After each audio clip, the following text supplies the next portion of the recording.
على الراديو، راديو دوجما 3.10. باسم الآب والابن والروح القدس إله واحد أمين. صباح الخير أحبائي. الحلقة رقم 9 من كلمة ملعبكاني.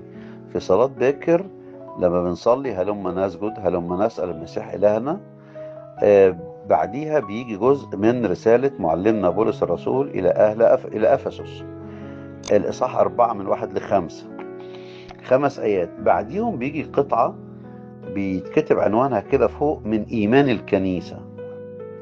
من إيمان الكنيسة فيها عبارة أحيانا البعض ينطقها بشكل غلط. بتقول إيه العبارة دي أو الكلمة؟ واحد هو الروح القدس المعزي، الواحد بأقنومه، منبثق من الآب، يطهر كل البرية. البعض مننا ينطقها كل البرية. البرية اللي هي الصحراء، لكن يطهر كل البرية. الله بيطهر كل الخليقة. البرية معناها الخليقة، لأن الله يدعى في اللغة العربية كده الباري. الباري يعني الخالق.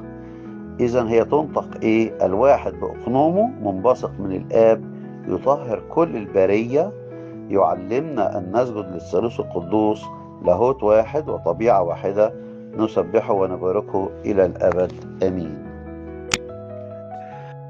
أيضا في صلاة الساعة الثالثة في التحليل في كلمة أحيانا البعض مننا ينطقها برضو بطريقة غير صحيحة.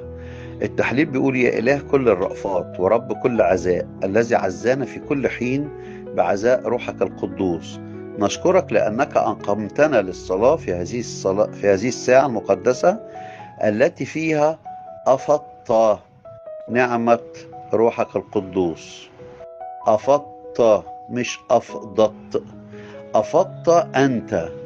أفضت يعني أنت يا رب خليت روحك القدوس يحل على التلاميذ بفيض، التي فيها أفضت نعمة روحك القدوس بغنى على التلاميذ قواصق القديسين ورسلك المكرمين الطوبويين مثل ألسنة نار.